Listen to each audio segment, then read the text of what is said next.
لبيك اللهم لبيك لبيك لا شريك لك لبيك إن الحمد والنعمة لك والملك.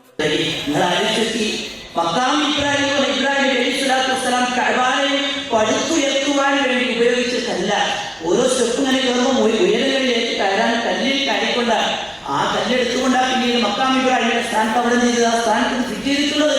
അവിടെ സല്ലല്ലാഹു അലൈഹി വസല്ലം അതിന്റെ നേരെ നോക്കിയിട്ട് ഇബ്രാഹിം നബിയുടെ ബറക്കത്ത് എന്നുള്ളൊരു പ്രാർത്ഥന പഠിപ്പിച്ചിട്ടില്ലേ?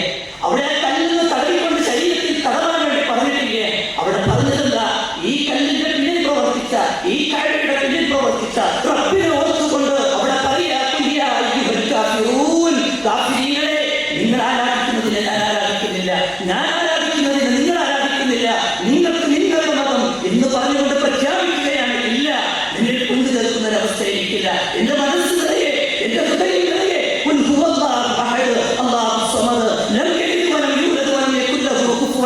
എന്ന് പറഞ്ഞുകൊണ്ട് ആ നമസ്കാരം നമ്മൾ അവസാനിപ്പിക്കുന്നത്. അവിടെ നമുക്ക് നമ്മുടെ നാവിൽ നിന്നും അത്തരത്തിലുള്ള ഒരു വിളിയാളുകൾ വരാൻ പാടില്ല. എന്തിനാ പറഞ്ഞറിയോ?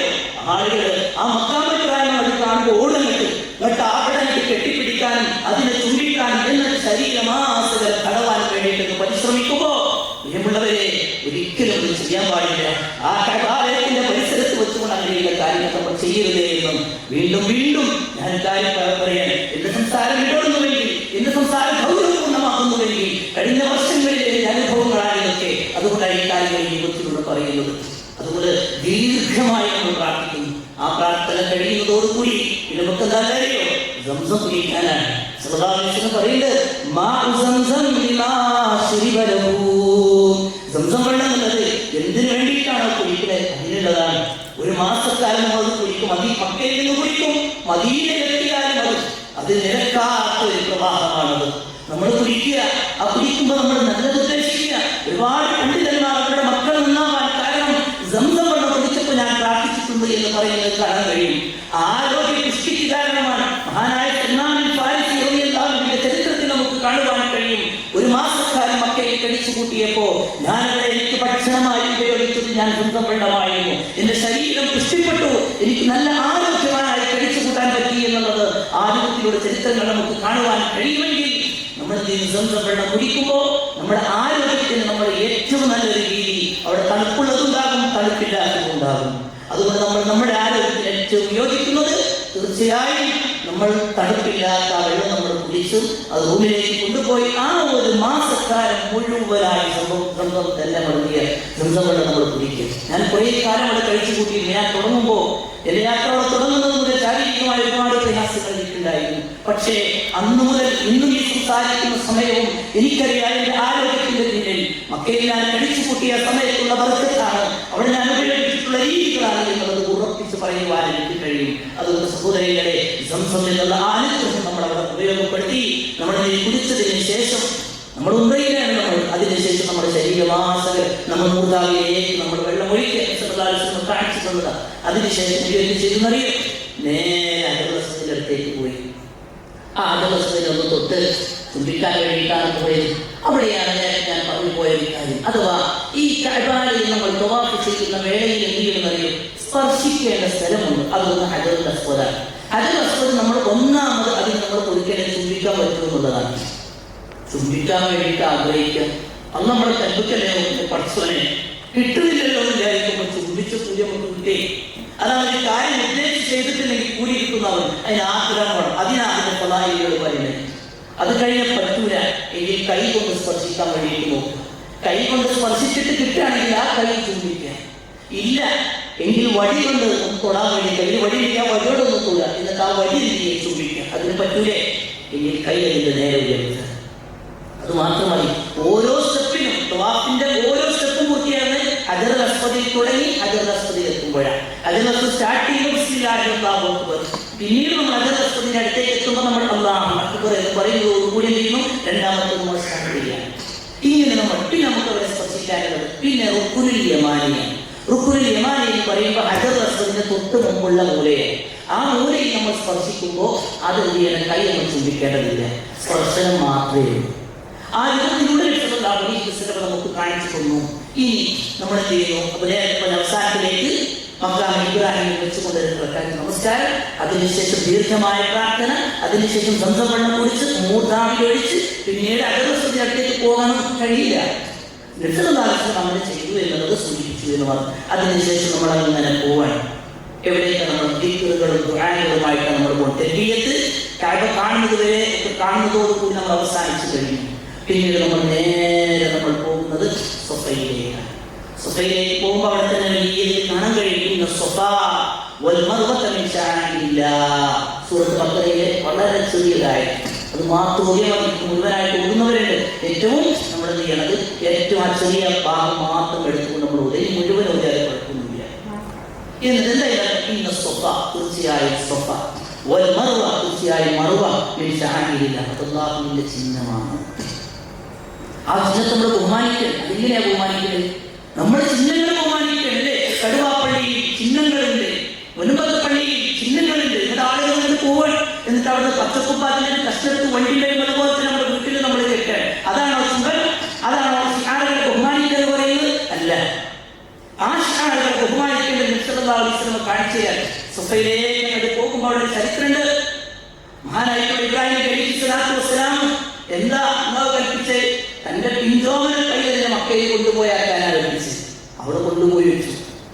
അവിടെ കൊണ്ടുപോയി വെച്ച് ഹാജറാണ് കൂട്ടിന് അങ്ങനെ പോവാൻ ഇബ്രാഹിം അലൈഹിസ്സലാത്തു വസ്സലാം ഇങ്ങനെ പോവാണ്. ഹാജറാബി പിറകിലേക്ക് വന്നാൽ ഒട്ടാ പോണേ, നിങ്ങൾ എങ്ങോട്ടാ പോണേ? ഉരിയാടാൻ മറുപടി പറയാൻ കഴിയാതെ പോകുമ്പോ അവസാനം അദ്ദേഹത്തിന്റെ കാര്യം, അദ്ദേഹത്തിന്റെ തലയിൽ കാണില്ല എന്ന് കാണുന്ന സന്ദർഭത്തിൽ വിളിച്ചു ചോദിക്കുക, യാ ഇബ്രാഹിം, അല്ലയോ ഇബ്രാഹിമേ, അല്ല കൽപ്പിച്ചതാണോ? അല്ല കൽപ്പിച്ചിട്ടാണോ പോണേ? അപ്പോഴാ മറുപടി പറയാൻ പറ്റി. അതേ നമുക്ക് പറയുമ്പോ പറയാ, ഇതൻ എങ്കിൽ അള്ളാഹു നിങ്ങളെ കൈവിടൂലട്ടോ, അല്ല നിങ്ങളെ കൈവിടൂലട്ടോ. നിങ്ങൾ നോക്കിയോടെ ആ പറഞ്ഞൊരു വാക്ക് നോക്കി, അള്ളാഹിനെ അല്ല കൈവിടൂലെന്നല്ല. തിരക്കുകളിലേക്ക് നമ്മൾ പോണേ, 10-40 ലക്ഷത്തോളം വരുന്ന ആളുകൾക്കിടയിലേക്ക് നമ്മൾ പോണേ, ആരോഗ്യമില്ലാത്ത നമ്മളാ പോണേ എങ്കിൽ ആരാ നമ്മളെ കൈവിടുക? അള്ളാഹു തന്നെ നമ്മൾ ഒരിക്കലും കൈവിടൂല. അള്ളാഹിനെ ഏൽപ്പിച്ചാലേ. നേരെ മറിച്ചുകൊടുന്ന കാസർഗോഡ് മുതൽ തിരുവനന്തപുരം ജില്ല വരെയുള്ള ഓരോ മക്ബറകളും താണ്ടി അവിടെ നിന്നും അവരുടേതായ പൊരുത്തവും കുരുത്തവും വാങ്ങിയിട്ടാ പോണെങ്കിൽ അത് നമ്മൾ പരിഗണിക്കില്ല. അതുകൊണ്ട് പ്രിയമുള്ളവരെ, ഗൗരവപൂർവ്വം നമ്മൾ ആലോചിക്കേണ്ട വിഷയമാണ്. അതുകൊണ്ട് ഇബ്രാഹിം നബി സ്വല്ലല്ലാഹു അലൈഹി വസല്ലം അവിടെ വെച്ചുകൊണ്ട് അങ്ങ് പോവുകയാണ്. അപ്പോഴാണ് എന്ത് ചെയ്യുന്നത്? ഹാജറാണ് കയ്യിലുള്ള തോൽപാത്രത്തിലെ ഭക്ഷണം കഴിഞ്ഞു, വെള്ളം കഴിഞ്ഞു, കുട്ടി കൈകാലിട്ടെടുക്കാൻ തുടങ്ങിയപ്പോഴാ സഫയിലേക്ക് കയറുന്നത്. എന്നിട്ട് ആളുകൾ ഉണ്ടോ നോക്കാൻ, അന്നെന്തെങ്കിലും സംഭവിച്ചിട്ടുണ്ടാവുമല്ലോ, ആളുകൾ നോക്കാൻ അല്ലാതെ വിളിച്ചുകൊണ്ട് അല്ലാതെ ഏൽപ്പിച്ചുകൊണ്ട് ആരുമില്ല. എന്നിട്ട് നീ അവിടെ കാണുന്നില്ല, നാം മറുവയിലേക്ക് ഓടാൻ, ആ മറുവയിൽ കാണുന്നില്ല. അങ്ങനെ സഫയിൽ നിന്നും മറുവയിലേക്കും മറുവയിൽ നിന്നും സഫയിലേക്ക് ഇങ്ങനെ ഓടിക്കൊണ്ടിരിക്കാൻ. ആ സമയത്താണ് ചെയ്യുന്നത്, അവസാനം ഒന്ന് നോക്കുക, തന്റെ കുട്ടിയുടെ അടുത്തേക്ക് ഇങ്ങനെ ഒന്ന് നോക്കുമ്പോ ആ കൈകാലിട്ടടിക്കുന്ന കുട്ടിയുടെ കാലിനരികിൽ ജിബ്രീൽ അലൈഹിസ്സലാത്തു വസ്സലാം തന്റെ ചിറകുകൊണ്ട് കുഴിച്ച കുഴിയിൽ നിന്നും പൊട്ടിവിടുന്ന സംസം എന്നുള്ള വെള്ളം കുടിക്കുക. ആ വെള്ളം നേരിട്ട് അപ്പോഴാണ് സംസം എന്ന് പറഞ്ഞുകൊണ്ട് ചെയ്യുന്നു. അതിങ്ങനെ കൂട്ടിയതിങ്ങനെ ശേഖരിച്ച് ഇങ്ങനെ ഒട്ടുന്നത്. ഈ ചരിത്രമാണ് ചെയ്യുന്നത്. ഓർത്തുകൊണ്ട് നമ്മൾ സഫയിലേക്ക് കയറുക. ആ സഫയിലേക്ക് ഓർമ്മോ കയറുമ്പോൾ അവർ എന്ത് വേണ്ടി? ആദരാബീബിനെ ഇടയാളനാക്കിയിട്ടുള്ള ഒരു പ്രാർത്ഥന വേണ്ടിയില്ലേ? വേണ്ട പ്രിയമുള്ളവരെ, ഇസ്മായിൽ അലൈഹിസ്സലാത്തു വസ്സലാമിനെ ഇടയാളനാക്കിയിട്ടുള്ള ഒരു പ്രാർത്ഥന വേണ്ടിയിരുന്നില്ലേ? പക്ഷേ കഅബയിലേക്ക് അവിടെ കയറുമ്പോൾ, സഫയിൽ നിന്നാണ് കയറുമ്പോ കഅബയിലേക്ക് നോക്കിയിട്ട് ഇരു കരങ്ങളും ഉയർത്തിയിട്ട് പറയാ, അല്ലാഹു അക്ബർ, അല്ലാഹു അക്ബർ, അല്ലാഹു അക്ബർ എന്നാ പറഞ്ഞേ. എന്നിട്ട് പറയാ, ലാ ഇലാഹ ഇല്ലല്ലാഹ് വഹ്ദഹു ലാ ശരീക ലഹു ലഹുൽ മുൽക്കു വലഹുൽ ഹംദു വഹുവ അലാ കുല്ലി ശൈഇൻ ഖദീർ. ലാ ഇലാഹ ഇല്ലല്ലാഹു വഹദഹു അൻജസ വഅദഹു വനസറ അബ്ദഹു വഹസമൽ അഹ്സാബ വഹദഹു. ഇത്ര മനോഹരമായ പ്രാർത്ഥന. ലാ ഇലാഹ ഇല്ലല്ലാഹ്, അല്ലാഹു ലാ ആരാധനയ്ക്കർഹനില്ല, അവൻ ഏകനാ, അവന് പങ്കുകാരില്ല. അവനാണ് അവന്റെ അടിമയെ സഹായിച്ചത്, അവനാണ് ശത്രുക്കൾക്കെതിരിൽ ഈ അടിമയെ സഹായിച്ചത് എന്ന് പറയാൻ 3 തവണ നമ്മൾ പ്രാർത്ഥിക്കണം. അതിൽ ഏറ്റവും നല്ല രീതിയിൽ വന്ന ആദ്യം നമ്മൾ ലാ ഇലാഹ ഇല്ലല്ലാഹു വഹ്ദഹു ലാ ശരീക ലഹു നമ്മൾ ചൊല്ലും. എന്നിട്ട് ഒരു തവണ നമ്മൾ പൂർത്തിയാക്കിയതിനു ശേഷം നമ്മുടെ കാര്യങ്ങൾ അല്ലാഹുവിനേക്കാണ് പറയും. ഓരോന്നും ചോദിക്കണം നമ്മൾ. ഇഷ്ടംപോലെ ചോദിക്കാനുള്ള അവസരം നമ്മൾ അങ്ങനെ ചോദിക്കുന്നു. പിന്നെ ഒന്നും കൂടെ നമ്മളില്ലാതെ ശരീക്കര എന്നുള്ള പ്രാർത്ഥന നമ്മൾ ഒന്നും കൂടെ നമ്മൾ ഒഴിവിടും. എന്നിട്ട് വീണ്ടും നമ്മൾ പ്രാർത്ഥിക്കും. ലാസ്റ്റ് നമ്മൾ സഫയിൽ നിന്ന് മറുപടിയിലേക്ക് മടങ്ങുമ്പോൾ വീണ്ടും നമ്മൾ ശരീക്കര എന്നുള്ള പ്രാർത്ഥന ചൊല്ലി നേരെ നമ്മൾ മറുപടിയിലേക്ക് നമ്മൾ പോവാണ്. അങ്ങനെ മറുപടിയിലേക്ക് പോകുമ്പോൾ എന്താ പറയുന്നത്? നമ്മിൽ നിന്ന് എന്താ പറയുന്നത്? പ്രാർത്ഥനയെ പരിശുദ്ധ ഖുർആനിലെ പാരായണമാണ്. നബിയുടെ പേരിലുള്ള സ്വലാത്താണ്. സുബ്ഹാനല്ലാഹ്, അൽഹംദുലില്ലാഹ്, അല്ലാഹു അക്ബർ. അതുപോലെ തന്നെ നമ്മളിങ്ങനെ ഓർത്തെടുക്കുക. എന്തെങ്കിലുമൊക്കെ വിട്ടുപോയിട്ടുണ്ടാവും റബ്ബിനോട് ചോദിക്കാനേ. അതുകൊണ്ടാണ് ഞാൻ പറഞ്ഞത് എഴുതി വെക്കണം. എനിക്കൊരു സുഹൃത്തിനെ ഞാനത് പറയുന്നത് അവസ്ഥയിലെത്തുമ്പോൾ ഞാനത് പറയും. നോക്കൂ, നിങ്ങൾ നേരെ നമ്മളവിടേക്ക് പോകുമ്പോൾ പച്ച അടയാളപ്പെടുത്തിയ സ്ഥലത്തുമ്പോൾ പുരുഷന്മാരും നമ്മുടെ ഓടോടെ സ്ത്രീകളിലേക്ക് ഭാര്യയും മക്കളും മാരക്കുണ്ടാവും. അവരിങ്ങനെ പതിച്ചിങ്ങനെ ഒന്നോടും ആ പച്ച അടയാളപ്പെടുത്തിയത് കഴിഞ്ഞ് പുരുഷന്മാർ ഓടി അവിടെ എത്തുമ്പോൾ നമ്മുടെ കൂടെയുള്ള ആളുകൾ ഒരുമിച്ചെത്തിക്കഴിഞ്ഞാൽ പിന്നീട് നമ്മൾ എന്ത് ചെയ്യുന്നു? വീണ്ടും നമ്മൾ ആ സാഹിബിനെ മറുപടിയിൽ എത്തുമ്പോൾ അവിടെ നമ്മൾ വീണ്ടും കഅബയുടെ നേരെ നോക്കി കിബിലയിലേക്ക് അവിടെ നമ്മൾ കഅബ കണ്ടോളന്നില്ല. എല്ലാ ഫ്ലോറിലും നമുക്ക് കഅബ കാണാൻ പറ്റിയിട്ടുണ്ട്. അതുകൊണ്ട് കിബില ഡയറക്ഷനിലേക്ക് തിരിഞ്ഞ് അല്ലാഹു അക്ബർ, അല്ലാഹു അക്ബർ, അല്ലാഹു അക്ബർ എന്ന് പറഞ്ഞ് നമ്മൾ അവിടെ പ്രാർത്ഥിക്കുന്നു. അപ്പൊ സഫയിൽ നിന്ന് മറുപടിയിലേക്ക് എത്തുമ്പോൾ 1, മറുപടിയിൽ നിന്നും സഫയിലേക്ക് എത്തുമ്പോൾ 2, ഇങ്ങനെ അവസാനിക്കുന്ന എവിടെയായിരിക്കും? 7 മറുപടിയിൽ അവസാനിക്കും. ഇത് നമ്മൾ തിരിച്ചറിഞ്ഞില്ലെങ്കിൽ ആളുകൾ 14 തവണ പഠിച്ച് ത്യാഗശീലിതരാണ്. അതായത് ഇല്ലാതിരിക്കാൻ വേണ്ടിയാണ് പറയുന്നത് സഫ മറുവ. സഫയിൽ നിന്ന് മറുവ വരെ 1, മറുവയിൽ നിന്നും സഫ വരെ 2. ആ രൂപത്തിലൂടെ നമ്മൾ എണ്ണം ക്രമീകരിച്ച് ഈ 2 ഇടങ്ങളിൽ സഫയിലും മറുവയിലും വെച്ച് ആത്മാർത്ഥമായി നമ്മൾ പ്രാർത്ഥന എന്ന് പറയുന്നത് ആയുധമാണ്. ആ ആയുധം മൂർച്ച കൂട്ടാനാണ് 4 ലക്ഷം രൂപ മുടക്കി. ആ ആയുധം മൂർച്ച കൂട്ടാനാണ് നമ്മൾ ചെയ്യുന്നത്. 5-8 ലക്ഷങ്ങളൊക്കെ നമ്മൾ മുടക്കി. ആ ആയുധം മൂർച്ച കൂട്ടാൻ വേണ്ടിയിട്ടാണ് രോഗിയായിട്ടും ക്യാൻസർ പേഷ്യന്റ് ആയിട്ട് പോലും നമ്മൾ അവിടേക്ക് നമ്മൾ പോകുന്നത്. പഴക്കരുതേ.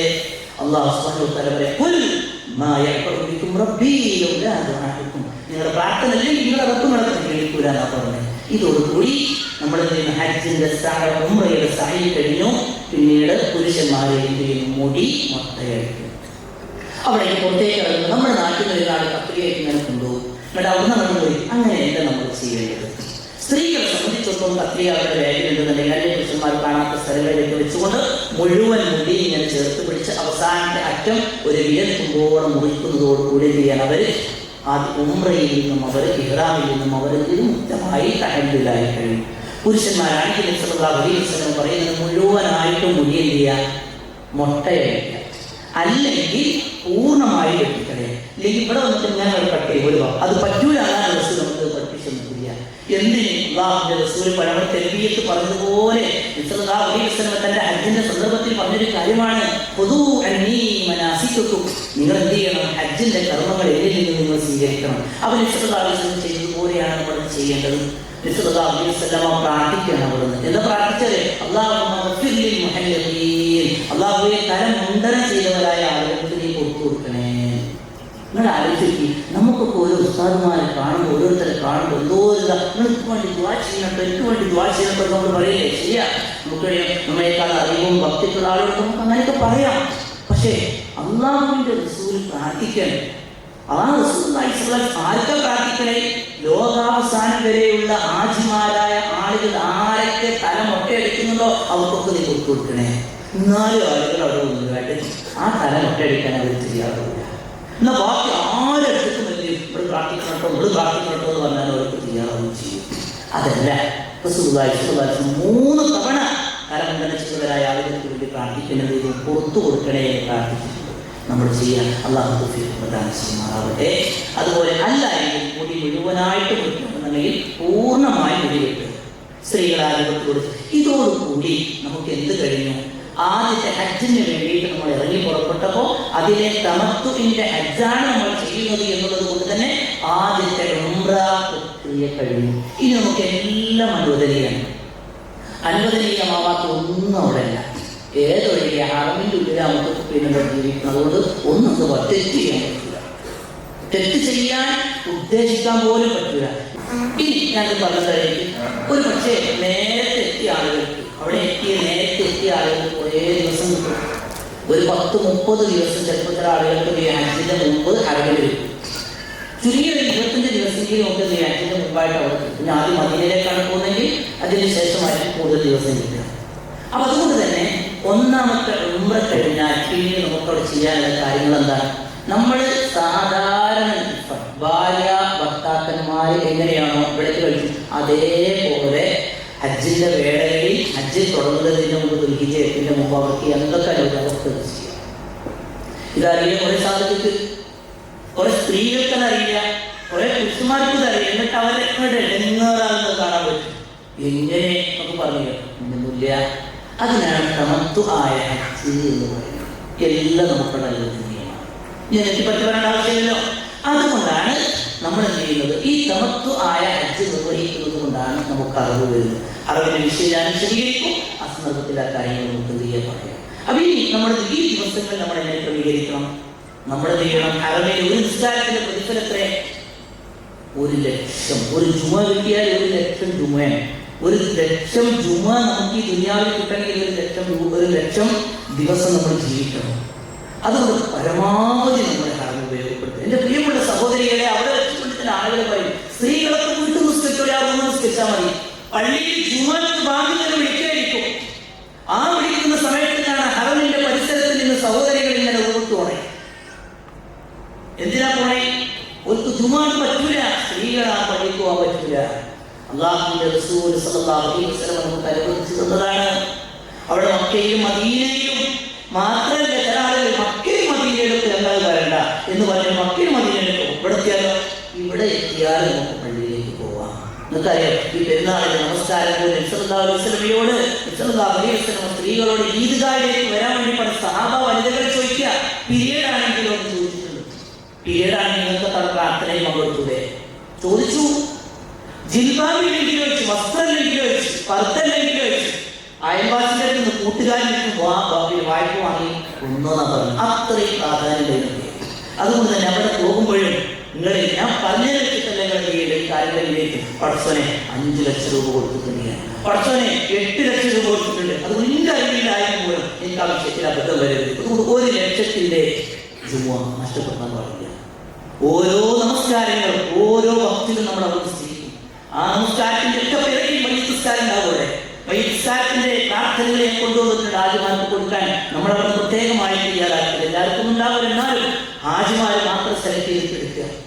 എല്ലാ ഭക്ത നമസ്കാരങ്ങളും അതെന്താണ്? മറഞ്ഞ മയ്യത്തല്ല, ഹജ്ജിന് വേണ്ടി വന്നവരായ ആളുകൾ. ഹറമിന്റെ പരിസരത്ത് 100 മയ്യത്തുകളൊക്കെ ഒരുമിച്ചുണ്ടാകുന്ന സമയങ്ങളുണ്ട് അവിടെ. ആ മയ്യത്ത് നമസ്കാരങ്ങൾ നഷ്ടപ്പെടുന്നത് പള്ളിക്ക് പോയെങ്കിലേ അത് കിട്ടുള്ളൂ. അവിടെ വെച്ചുകൊണ്ട് നമുക്ക് ഒരുപാട് കയ്യത്തുകൾ കിട്ടും, എത്രയോ തവാഫുകൾ നമുക്ക് കിട്ടും. ഒക്കെ നമ്മൾ വർദ്ധിപ്പിക്കുക. ഇതിനു വേണ്ടിയിട്ട് നമ്മൾ ആ ദിവസങ്ങൾ നമ്മൾ ഉപയോഗപ്പെടുത്തുക. അതുപോലെ തന്നെ നല്ലതായ കാര്യങ്ങൾ, പ്രഭാത പ്രദോഷരീതികൾ പുസ്തകം ഞാൻ കൊണ്ടുപോകുന്നുണ്ട്. ഇതൊക്കെ നമ്മൾ നിർവഹിച്ച് നമ്മളെ ഇങ്ങനെ കാത്തിരിക്കുക. എന്തിനെ കാത്തിരിക്കണേ? ദുൽഹിജ്ജ 8 കാത്തിരിക്കണം. നമ്മൾ ദുൽഹിജ്ജ 8 എന്ന് ഹജ്ജ് തുടങ്ങാണ്. ദുൽഹിജ്ജ 8 എന്ന് നമ്മൾ എന്ത് ചെയ്യുന്നറിയും? രാവിലെ തന്നെ മിക്കവാറും ദുൽഹിജ്ജ 7 അന്ന് തന്നെ എന്ത് ചെയ്യും? പലരുമാരും 1 ലക്ഷം നേരത്തെ തന്നെ പറഞ്ഞേക്കും. കുഴപ്പമില്ല. നമ്മൾ പോകുമ്പോൾ നമ്മൾ എവിടെ നിന്നാണോ പോകുന്നത്, നമ്മൾ ആ പോകുന്ന സ്ഥലത്ത് നിന്നും വീണ്ടും നമ്മൾ ഇഹ്റാമിന് വേണ്ടിയിട്ട് നമ്മൾ എന്ത് ചെയ്യാൻ കുളിക്കാൻ. ഈ കുളി ഹജ്ജിന് വേണ്ടിയിട്ടുള്ള ഇഹ്റാമിന് വേണ്ടിയിട്ടുള്ള കുളിയാണ്. നേരത്തെ നമ്മൾ പറഞ്ഞല്ലോ. അപ്പൊ ശരീരത്തിന് എന്തെങ്കിലും വീണ്ടും നഖങ്ങൾ വളർന്നിട്ടുണ്ടാവും, രോമങ്ങൾ വളർന്നിട്ടുണ്ട്. ഇതൊക്കെ വന്നിട്ട് അതൊക്കെ ഒന്ന് കരയൊന്ന് വൃത്തിയാക്കി എല്ലാ കാര്യങ്ങളും വൃത്തിയായി ശരീരം ശുദ്ധിയാക്കിയതിനു ശേഷം നമ്മൾ അന്ന് അഥവാ ദുൽഹിജ്ജ 7 എന്നോ 6 എന്നോ ഒക്കെ ശാരീരികമായി ശുദ്ധിക്ക് വരുത്തിയതിനു ശേഷം പോകുന്നത് ദുൽഹിജ്ജ 8 എന്നാണ്. ആ 8 എന്ന് നമ്മൾ പോകുമ്പോൾ നമ്മൾ എന്ത് ചെയ്യാം? രാവിലെ ഇഹ്റാമിന്റെ നിയ്യത്ത് ചെയ്തുകൊണ്ട് നമ്മൾ കുളിക്കുക. അവിടെ നമ്മൾ കുളിക്കുമ്പോൾ നല്ലൊരു വൃത്തിയായി കുളിക്കുന്നു. സുഗന്ധദ്രവ്യങ്ങൾ ശരീരത്തിൽ പൂശുന്നു. പുരുഷന്മാരെ താടിയും ശരീരത്തിലൊക്കെ പൂശുന്നു. ഇഹ്റാമിന്റെ വസ്ത്രത്തിൽ പുരട്ടാതെ അവർ ഈ സുഗന്ധദ്രവ്യങ്ങൾ പൂശിയതിനു ശേഷം അവിടുന്ന് പിന്നെ അവർ പറയാൻ എന്താ പറയുന്നത്? ലബ്ബൈക അല്ലാഹുമ്മ ലബ്ബൈക അല്ലാഹുമ്മ ഹജ്ജത്തൻ, അല്ലാഹുമ്മ ലബ്ബൈക ഹജ്ജത്തൻ എന്ന് പറയും. അറബിൽ നമ്മൾ കേട്ടിട്ട് ഇങ്ങനെ ബേജാറൊന്നും വേണ്ട, ഒക്കെ ഒന്ന് കിട്ടും. അതിനൊക്കെ നമുക്കറിയാം. അല്ലെങ്കിൽ കൂടുതൽ ആളുകൾ പറഞ്ഞു തരും. അത് കഴിഞ്ഞാൽ നമ്മുടെ ഇറാമിന്റെ വസ്ത്രത്തിലാണ് പുതക്കുവാനൊരു തുണി, ഉടുക്കുവാനൊരു തുണി, തുണിയ വസ്ത്രങ്ങളിൽ നിന്നൊക്കെ മുക്തമായി നമ്മളങ്ങനെ പോവാൻ. പിന്നെ നാവിൽ നിന്നും ഉയരാൻ എന്താ പറഞ്ഞോളൂ? പിന്നെന്താ നമ്മുടെ നാവിൽ നിന്ന് വരുന്നത്? ലബ്ബൈക അല്ലാഹുമ്മ ലബ്ബൈക ലബ്ബൈക ലാ ശരീക ലക ലബ്ബൈക ഇന്നൽ ഹംദ വന്നിഅമത ലക വൽ മുൽക് ലാ ശരീക ലക ലബ്ബൈക അല്ലാഹുമ്മ ലബ്ബൈക. ഇതിന്റെ അർത്ഥം നീ വിളിച്ചോണ്ടാട്ട് വന്നേ, നീ വിളിച്ചോണ്ടാവുന്നേ, ലാ ശരീക ലക, നിനക്ക് പങ്കാരില്ല. ഇന്നൽ ഹംദ, എല്ലാ അനുഗ്രഹങ്ങളും എല്ലാ സ്തുതികളും നിനക്കാം, എല്ലാ അധികാരങ്ങളും നിനക്കാണ്. ലാ ശരീക ലക, നിനക്ക് പങ്കുകാരില്ല. ഇതിങ്ങനെ മനസ്സറിഞ്ഞ് നമ്മൾ ഇങ്ങനെ പറഞ്ഞ് നിലയിലേക്ക് ഇങ്ങനെ പോകുമ്പോൾ നമ്മുടെ കൂടെയുള്ള ചുറ്റുപാടുകളിലുള്ള മരങ്ങളും കല്ലുകളും മൺകെട്ടുകൾ വരെ ഇങ്ങനെ ചൊല്ലി അത്ര മനോഹരമായ അവസ്ഥയിൽ ലോകത്തിന്റെ നാനാ ഭാഗങ്ങളിൽ നിന്നുള്ള ആളുകൾക്കിടയിൽ ഒരു കണ്ണിയാവാൻ അള്ളാഹു നമുക്ക് തൊപ്പിക്കുകയെ. ആ ഒരു തൊപ്പിക്ക് നമ്മുടെ ലഭിച്ച് നമ്മളങ്ങനെ പോവാം. അങ്ങനെ നമ്മുടെ വിലയിൽ നമ്മൾ ചെന്നിറങ്ങുന്നു. വിലയിൽ നമ്മൾ ചെന്നിറങ്ങുന്ന സമയം അവിടെ ചെന്നിറങ്ങിയ ഉടനെ നമ്മൾ നേരത്തെ പറഞ്ഞ പ്രാർത്ഥനയിൽ അത് അച്ഛൻ്റെ ക്ലാസ്സൊന്നുമില്ല, അച്ഛൻ്റെ പ്രാർത്ഥനയിലല്ല, എവിടെ ചെന്നറിയാലും അവിടെ ഒരിക്കലും ചൊല്ലി നമ്മുടെ ലുഹറിന്റെ സമയമാകും. ലുഹറിന്റെ സമയമാകുമ്പോൾ ലുഹർ 2 റക്അത്ത് നിസ്കരിക്കും. നമ്മൾ ലുഹർ 2 റക്അത്ത് നമ്മൾ നിസ്കരിക്കും. അസറിന്റെ സമയമാകുമ്പോൾ അസർ 2 റക്അത്ത് നമ്മൾ നിസ്കരിക്കും. മഗ്രിബിന്റെ സമയമാകുമ്പോൾ മഗ്രിബ് 3 റക്അത്ത് നിസ്കരിക്കും. ഇശാഇന്റെ സമയമാകുമ്പോൾ ഇശാ 2 റക്അത്ത് നിസ്കരിക്കും. ആര് പറഞ്ഞു? അല്ലാഹുവിന്റെ റസൂൽ സല്ലല്ലാഹു അലൈഹി വസല്ലം നമുക്ക് പഠിപ്പിച്ചതാണ്. അവിടെ നമുക്ക് നമ്മുടെ നേതാക്കന്മാര് നമ്മുടെ ആരും അല്ലാഹുവിന്റെ റസൂൽ എന്താ പറഞ്ഞേ? നിങ്ങൾക്കറിയാം, നിങ്ങൾക്ക് കുട്ടികൾ വിദ്യാസമ്പന്നരായിട്ടുള്ള കുട്ടികളുണ്ടോ? ആ കുട്ടികളോട് നമ്മൾ ചോദിക്കാം, മോനെ അല്ലാഹുവിന്റെ റസൂലിന്റെ ഹജ്ജിന്റെ ചരിത്രം നീ ഗൂഗിളും ചെയ്തെന്ന് പറഞ്ഞാൽ കൃത്യമായ ട്രാൻസ്ലേഷനിലൂടെ മലയാളത്തിൽ ഇംഗ്ലീഷ് അറിയാത്തവർക്ക് എന്ത് ചെയ്യും, പിന്നെ അറബി അറിയാത്തവർക്ക് ഇംഗ്ലീഷിലും മലയാളത്തിലും എടുക്കാം. അങ്ങനെ നോക്കിയിട്ട് അപ്പോൾ കാണാൻ പറ്റും നബി സല്ലല്ലാഹു അലൈഹി വസല്ലം 2 റക്അത്ത് അത് ദുഹറിന്റെ സമയത്താണ്. അസറിന്റെ സമയത്ത് 2, മഗ്രിബിന്റെ സമയത്ത് 3, ഇശാഇന്റെ സമയത്ത് 2. അപ്പൊ അതാ ചെയ്യേണ്ടത്. മാത്രമല്ല ഞാൻ ചെയ്യുന്നത് പോലെ നിങ്ങൾ ചെയ്യണോ പറയുകയും ചെയ്തു. അതിലാണ് കഴിയുന്നത്. അങ്ങനെ നമ്മുടെ പിന്നെന്താ നമുക്ക് അവിടെ ഇബാദത്തുണ്ട്. ആ ഇബാദത്തിന്റെ വിലയിൽ നമ്മളങ്ങനെ വെറുതെ കഴിച്ചിട്ടില്ല, നല്ല പോലെ റെസ്റ്റ് എടുക്കുക. കാരണം പിറ്റേ ദിവസം തിരക്കാണ്, അത് നല്ല പോലെ റെസ്റ്റ് എടുക്കുന്നു. നമുക്ക് വേണമെങ്കിൽ അവിടെ ദുഹ നമസ്കാരം, തഹജ്ജുദ് നമസ്കാരം നമുക്ക് നിർവഹിക്കാം. ദുഹ നമസ്കാരം സല്ലല്ലാഹു അലൈഹി വസല്ലം ഒഴിവാക്കിയിട്ടില്ല. അതുപോലെ തന്നെ തഹജ്ജുദ് നമസ്കാരം നമുക്ക് നിർവഹിക്കാം. ബാക്കി സമയം ഖുർആനിൽ ഇങ്ങനെ ഓതുന്നു. ആ ഖുർആനിൽ ഒരു പരിഭാഷകൾ കയ്യിൽ വെച്ചുകൊണ്ടിരുന്നു. എന്റെ നമ്പർ വേണ്ടി എനിക്ക് സെലക്ട് ചെയ്ത അവിടെ മതകാര്യ വകുപ്പിന്റെ കീഴിലൂടെ ഖുർആൻ പരിഭാഷകൾ വിതരണം ചെയ്യുന്നുണ്ടെങ്കിൽ വിതരണം ചെയ്യും. ആ സമയത്ത് നിങ്ങൾ എന്ത് ചെയ്യുക, അതിലേക്ക് എത്തിക്കുവാൻ വേണ്ടിയിട്ട് നമുക്ക് എന്ത് ചെയ്യുക, പരിശ്രമിക്കുകയും ചെയ്യും. പെട്ടെന്ന് നിർത്തണം. നമ്മൾ വായിച്ചത് ഏറ്റവും നല്ല രൂപത്തിൽ എന്ത് ചെയ്യുന്ന വിഷയം ഒരല്പം വേഗത്തിൽ കൊണ്ടുപോകണം. പറയുന്ന കാര്യങ്ങളൊക്കെ പറയണം. അല്ലാഹു നല്ല രൂപത്തിൽ പൂർത്തിയാക്കാനുള്ള തൗഫീഖ് പ്രദാനം ചെയ്യുമാറാവട്ടെ. സഹോദരങ്ങളെ, ഞാൻ പറഞ്ഞു വരുന്നത് ഖുർആനിൽ ഇങ്ങനെ വായിക്കണം, അതിന്റെ അർത്ഥം മനസ്സിലാക്കി ഇങ്ങനെ വായിക്കും. ആ അർത്ഥം ഇങ്ങനെ വായിക്കുമ്പോൾ ഖുർആൻ പാരായണത്തിനിടയിൽ നമുക്ക് ഇങ്ങനെ പ്രാർത്ഥിക്കാൻ കഴിയും. പരിഭാഷപ്പെടേ ബുക്ക് ചെയ്യാം. ഇവിടെ പരിഭാഷയിൽ ചെറിയ പരിഭാഷ നമ്മൾ കൊണ്ടുപോവുക. അതുപോലെ ഒരു ഹർഫും ഈ ഹർഫിന്റെ അർത്ഥങ്ങൾ ആ രൂപത്തിലൂടെ അർത്ഥമുള്ള പരിഭാഷ നമുക്ക് നമ്മൾ കണ്ടെത്തി. കാരണം ഒരു മാസക്കാലം 40 ദിവസക്കാലം ഖുർആൻ നമ്മുടെ കൂടെ തന്നെ ഉണ്ടാവും. ആ സമയത്ത് നമുക്ക് ഇങ്ങനെ അർത്ഥം മനസ്സിലാക്കി ഇങ്ങനെ വായിക്കാൻ കഴിയുന്നു. രാവിലെ വൈകുന്നേരമുള്ള ദിക്റുകൾ നമ്മൾ എല്ലാം മറന്നു പോരുന്നു. കാരണം അതിൽ എല്ലാം ഉണ്ട്. ആരോഗ്യത്തിന്റെ കാര്യങ്ങൾ, നമ്മുടെ ചാപ്പയിൽ ഓരോ വിഷയങ്ങൾക്കും പ്രത്യക്ഷ നൽകാനുള്ള എല്ലാ വിഷയങ്ങളും അതിലുണ്ട്. ആ വിഷയങ്ങളിൽ നിന്ന് മനസ്സിലാക്കണം എന്നുള്ളത് പ്രത്യേകമായി ഉണർത്തും. അങ്ങനെ നമ്മൾ ചെയ്യുന്നു. അന്നത്തെ ദിവസം ദുൽഹിജ്ജ 8 എന്ന് നമ്മൾ വിലയിൽ കഴിച്ചു കൂടി. പിറ്റേ ദിവസം രാവിലെ ദുൽഹിജ്ജ 9 എന്ന് നമ്മൾ പുറപ്പെടുകയാണ്. എവിടെ പോണേ? ഇടയിൽ നമ്മൾ തൽബിയത്ത് ഇങ്ങനെ ചൊല്ലുന്നുണ്ട്. ആ തൽബിയത്തിന്റെ വേളയിൽ നമ്മൾ പിന്നീട് നമ്മൾ എവിടെയാണ് പോകുന്നത്? നമ്മൾ അറഫയിലേക്ക് പോവാണ്. അറഫ എന്ന് പറയുമ്പോൾ അജ്മാരായ നമ്മുടെ മനസ്സിലേക്ക് വല്ലാത്തൊരു ഉൾപ്പുളകുണ്ടാവും. നമുക്കിങ്ങനെ രോമാഞ്ചം അറഫയെ പറ്റിയിട്ട്. കാരണം അറിയോ, അല്ലാഹുവിന്റെ റസൂൽ സല്ലല്ലാഹു അലൈഹി വസല്ലമ ഒരുപാട് മഹത്വം പറഞ്ഞിട്ടുള്ള ഒരു ദിവസമാണ് അറഫ. അൽ ഹജ്ജ് അറഫ. പറയാം, ഹജ്ജ് എന്ന് പറഞ്ഞാൽ അറഫയാണ്. അല്ലാഹു നമുക്ക് തൗഫീഖിനെ പ്രദാനം ചെയ്യുമാറാവട്ടെ. അവിടെ സൗദി ഗവൺമെന്റിന്റെ കീഴിലെ ഹെലികോപ്റ്ററുകൾ, അതുപോലെ തന്നെ ചുറ്റുപാട് ഒരുപാട് സംവിധാനങ്ങൾ നമുക്ക് കാണാൻ കഴിയും. ഇതിനല്ലോ മിനയിൽ ആരെങ്കിലും മിനയിലോ പരിസരങ്ങളിലോ ഹാജിമാരായ ആളുകൾ ആരെങ്കിലും അറഫയിലേക്ക് പോകാത്തവരായിട്ടുണ്ടോ എന്ന് നോക്കാൻ വേണ്ടിയിട്ട് ആരെങ്കിലും ഉണ്ടെങ്കിൽ അവരൊക്കെ അവിടേക്ക് എത്തിക്കുന്നതാണ്. അത്രമാത്രം നല്ല പ്രവർത്തനങ്ങളാണ് അവർ ചെയ്തുകൊണ്ടേയിരിക്കുന്നത്. ഇനി ആ സമയത്ത് ആരെങ്കിലും രോഗികളായ ആളുകളുണ്ടെങ്കിലും നമ്മളൊരു നല്ലൊരു അറ്റാക്കിന്റെ അവസ്ഥയിലേക്ക് കാത്തിരക്ഷിക്കുമാറാവട്ടെ. സീരിയസ് ആണെന്ന് വിചാരിച്ചോളൂ. നമ്മൾ പരിസരങ്ങളിലുള്ള ഹോസ്പിറ്റലുകളിലാണെന്ന് വിചാരിച്ചോളൂ. ആ ഹോസ്പിറ്റലിലെ അധികാരികൾ എന്ത് ചെയ്യുന്നത് നമ്മളെ പിന്നെ ആംബുലൻസുകളിലായിട്ട് ഇവിടെ കൊണ്ടുപോകും. നമ്മുടെ അറഫയുടെ മൈതാനിൽ കൊണ്ടുപോയ ആംബുലൻസിൽ നഴ്സുമാരും ഡോക്ടർമാരൊക്കെ ഉണ്ട്. എന്തിനു വേണ്ടി? അറഫ നമുക്ക് നഷ്ടപ്പെട്ടു പോകാതിരിക്കാൻ വേണ്ടി. കാരണം അറഫ നഷ്ടപ്പെട്ടു പോയാലേ നമുക്ക് ഹജ്ജ് ലഭിക്കുക എന്നുള്ളതാണ്. എപ്പോഴാണ് നമ്മൾ അറഫയിൽ കഴിച്ചു കൂട്ടേണ്ടത്? അറഫയിലേക്ക് രാവിലെ തന്നെ പുറപ്പെടും, ചിലപ്പോൾ തലേന്ന് രാത്രി തന്നെ പോകും. പക്ഷെ നമ്മുടെ ഇബാദത്ത് അവിടെ തുടങ്ങുന്നത് എപ്പോഴാണ് അറിയാം? ഉച്ച മുതൽ. അഥവാ ഉച്ച തിരിഞ്ഞു കഴിഞ്ഞാൽ ദുഹറിന്റെ സമയമായി കഴിഞ്ഞാൽ അവിടെ നിന്നുണ്ടാകും പിന്നെ അവിടുത്തെ ഹത്തീബ്, അവിടുത്തെ ഏറ്റവും വലിയ പണ്ഡിതരുടെ ഹുത്തുബ ഉണ്ടാകും.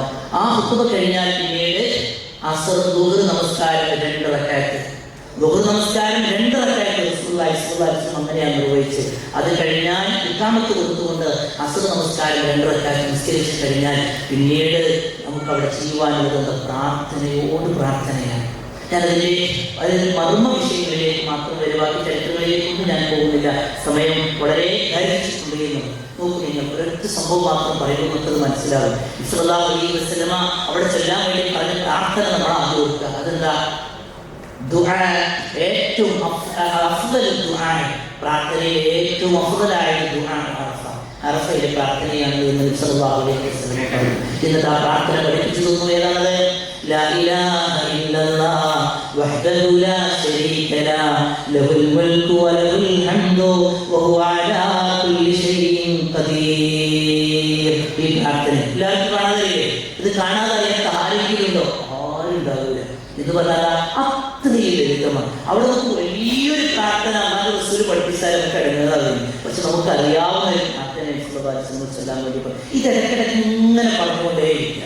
പുറമെ നമ്മളെ ചെയ്യും ലബ്ബൈക അല്ലാഹുമ്മ ലബ്ബൈക ലബ്ബൈക ലാ ശരീക ലക ലബ്ബൈക. അപ്പോൾ നമ്മൾ അറബിയിൽ നിന്ന് ചെറുതാകുമ്പോൾ ധാരാളമായി തദ്ബീയത്താണ് ചെയ്യുക. ആ തദ്ബീയത്തിലൂടെ റബ്ബേ ഈ അറബിയിലേക്ക് ഇന്ത്യ വിളിച്ചത് ഞാനിതാ വന്നിട്ടുണ്ട് എന്നാ പറയേ. എന്നിട്ട് നമ്മൾ ആ പ്രാർത്ഥനയും കൂടെ നമ്മൾ നിർവഹിച്ച് പിന്നെ നമ്മളെന്ത് ചെയ്യുക? നമ്മളെന്ത് പ്രാർത്ഥനയ്ക്ക് വേണ്ടി നിൽക്കുക. നിസ്സലാലിന്റെ കയ്യിലുണ്ടായിരുന്ന പിന്നെ ഹജ്ജിന് വേണ്ടി നിർവഹിച്ചിരുന്ന പിന്നെ ഒട്ടകത്തിന്റെ കയ്യിൽ താഴെ വീണു. വണ്ടി ചെല്ലിപ്പോ ആ ഒട്ടകം അഴകിയ വാഹനം ചെല്ലിപ്പോ കയ്യിലുണ്ടായിരുന്ന കടിഞ്ഞാണ് താഴെ വീണുന്നാണ്. നിസ്സലാലിസ്ലമ കുനിഞ്ഞു, ഇങ്ങനെ കുഞ്ഞിട്ട് ഒരു കൈ ആകാശലോകത്തേക്ക് ഉയർത്തി. ആ ഒരു നിമിഷം പോലും ആകാശത്തിൽ നിന്നും പെയ്തിറങ്ങുന്ന അനുഗ്രഹങ്ങൾ എനിക്ക് വിസാവൽ, എനിക്ക് നഷ്ടപ്പെടരുത് എന്ന ചിന്തയോടുകൂടി അപ്പോഴും ഒരു കൈ ആകാശലോകത്തേക്ക് ഉയർത്തിക്കൊണ്ടേയിരുന്നു. അവിടെയാണ് പ്രിയമുള്ളവരെ നമുക്ക് അല്ലാഹു പാപമോചനം നൽകുന്നത്. അല്ലാഹുവിന്റെ ഒന്നാമത്തെ ആകാശത്തിലേക്ക് ഇറങ്ങി വന്നുകൊണ്ട് ചോദിക്കുന്ന മലക്കുകളോട് പറയും, എന്താ പറയണേ? അഭിമാനം കൊള്ളുമെന്നാ പറയണേ. എന്താ അഭിമാനം? കണ്ടില്ലേ, എന്റെ അടിമകള് വന്ന് കണ്ടില്ലേ? എന്താ ലോകത്തിന്റെ എല്ലാ ഭാഗത്തുണ്ട്. ഇന്ത്യയിൽ നിന്ന്, കേരളത്തിൽ നിന്ന്, ഈ തിരുവനന്തപുരത്തിൽ, ഈ നിലയൂരിന്റെ ഓരോ ഏരിയകളിൽ നിന്നും എല്ലാ മലമ്പാതകളും വേണ്ടിയിട്ട് ആളുകൾ വന്നത് കണ്ടില്ലേ എന്ന് അഭിമാനപൂർവ്വം ചോദിക്കുമ്പോൾ അവിടെ ഒരു കണ്ണിയായി ഞാൻ നിങ്ങളോട് മാറുക. ആ അറഫയിൽ നമ്മുടെ കൈയും ആകാശലോകത്തേക്ക് ഉയരണമെന്നാണ് ഞാൻ പറയുന്നത്. ചെറുക്കിൽ നിന്ന് മുക്തമായ അവസ്ഥയിൽ നമുക്ക് അല്ലാഹുവിനോട് നമുക്ക് ചോദിക്കുവാൻ കഴിയും. അവിടെ ഉറങ്ങുവാനുള്ളതല്ല, അവിടെ ഒരുപാട് ഭക്ഷണം കഴിച്ച് ക്ഷീണിക്കുവാനുള്ളതല്ല, അവിടെ മല കയറുവാനുള്ളതല്ല.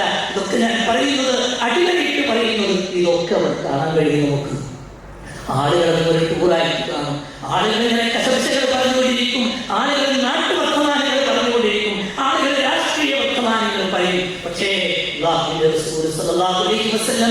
ഒരു നിമിഷത്തേക്ക് പോലും തന്റെ ഒരു കൈ ആകാശലോകത്തേക്ക് ഉയർത്തിയിട്ടുണ്ട് എങ്കിൽ അത്ര നേരം നമുക്ക് ദീർഘമായി പ്രാർത്ഥിക്കുവാൻ ഇപ്പോഴേ പരിശീലിക്കണം. അതുകൊണ്ട് ചെറിയൊരു അയക്കുക, എന്നിട്ട് ചോദിക്കാൻ എന്നത് ഇങ്ങനെ എഴുതി വയ്ക്കുക. ഈമാൻ തരണേ എന്ന് പറയാം. നമുക്ക് അല്ലാഹു ഈമാനോട് കൂടി ഒരു മരണം തരണേ എന്ന് പറയാം. അല്ലാഹുവേ ഖബറിൽ എനിക്ക് സ്വസ്ഥത തരണേ എന്ന് പറയാം. അല്ലാഹുവേ എനിക്ക് വലതു കൈയിൽ കർമ്മരേഖ തരണേ എന്ന് പറയാം. അല്ലാഹുവേ എനിക്ക് നീ സിറാത്ത് മുറിച്ചു കിടക്കാനുള്ള തൗഫീഖ് നൽകണേ എന്ന് പറയാം. മരണം മുതൽ സ്വർഗ്ഗം വരെയുള്ള യാത്രകളെ പറ്റി നമുക്ക് ചോദിക്കാനുണ്ട്. ഒരുപാട് കാര്യങ്ങൾ അങ്ങനെ എഴുതി വെക്കാനുണ്ട്. നമ്മുടെ മക്കളെ പറ്റി പറയാനില്ലേ നമുക്ക്? നമ്മുടെ ഭർത്താവിനെ പറ്റി പറയാനില്ലേ നമുക്ക്? നമ്മുടെ മാതാപിതാക്കളെ പറ്റി പറയാനില്ലേ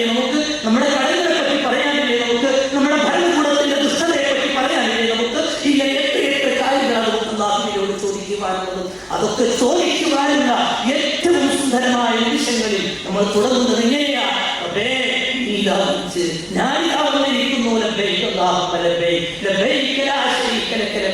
എന്നിട്ട് പറയുമ്പോ പറയാണ്, അവരിൽ ഏറ്റവും അധികം ആളുകൾ നരകത്തിൽ മോചിപ്പിക്കപ്പെടുന്ന ദിവസം ഏതാണെന്നറിയോ? അത് അറഫയുടെ ദിവസം. നമുക്ക് നോമ്പില്ല, അതിനു വേണ്ടി പോകുന്ന നമുക്ക് നോമ്പില്ല. ലോകത്തുള്ള ബാക്കിയുള്ള ആളുകളൊക്കെ നോമ്പെടുക്കുമ്പോൾ നമ്മൾ നോമ്പുകാരല്ല. എന്തേ കാരണം? പരസ്യമായി കാണിച്ചു കൊടുത്തു, ഞാൻ നോമ്പുകാരല്ല കേട്ടോ. നോമ്പുകാരനാണെങ്കിൽ ആ സമയമാകുമ്പോഴും ക്ഷീണിച്ച് നമ്മൾ ഒരു ഭാഗത്ത് കിടക്കേണ്ടി നമ്മൾ. അതുകൊണ്ട് ക്ഷീണിക്കാതെ നമ്മൾ ആരോഗ്യമുള്ളവരായി അല്ലാഹുവിലേക്ക് ഇക്കരങ്ങളും ഉയർത്തി നിന്നും ഇരുന്നും കിടന്നൊക്കെ നിന്ന് പ്രാർത്ഥിക്കാനാണ് നമ്മൾ പരിശ്രമിക്കേണ്ടത്. കഴിയില്ലേ ഇരുന്ന് പ്രാർത്ഥിക്കുക, ഇരുന്ന് കഴിയില്ലേ കിടന്ന് പ്രാർത്ഥിക്കുക. അതിന് ആംബുലൻസുകളിലായി പോലും എന്ത് ചെയ്യുന്നത് അവിടേക്ക് ആളുകളെ എത്തിക്കുന്നത്. പറയുന്നുണ്ട്, അല്ലാഹു മലക്കുകളോട് അഭിമാനം കൊള്ളും. എന്നിട്ട് പറയും, കണ്ടില്ലേ അവർ, നിങ്ങൾ നോക്കുന്നില്ലേ എന്ന് ചോദിക്കും എന്നത്. അപ്രിയമുള്ളവരെ, അങ്ങനെ നമ്മളത് പ്രാർത്ഥിക്കുമ്പോഴും നാവിൽ നിന്നും ഉയരുന്ന ആ തൗഹീദിന്റെ വാക്കുണ്ടല്ലോ, നമ്മൾ മുറുകെ പിടിക്കാം. അവിടെ കാണാൻ കഴിയും കുറേ ആളുകൾ വന്നിട്ട് എന്ത് ചെയ്യുന്നത്, അവരെന്ത് വരും, അവിടെ കൂട്ടി വിളിച്ചിട്ട് അവിടെ കുത്തുബിയ്യത്താണ്. എന്താ കുത്തുബിയ്യത്ത്? നാട്ടിൽ നിന്ന് കൊണ്ടുപോകുന്ന ആളുകളും ഒഴുതുകളും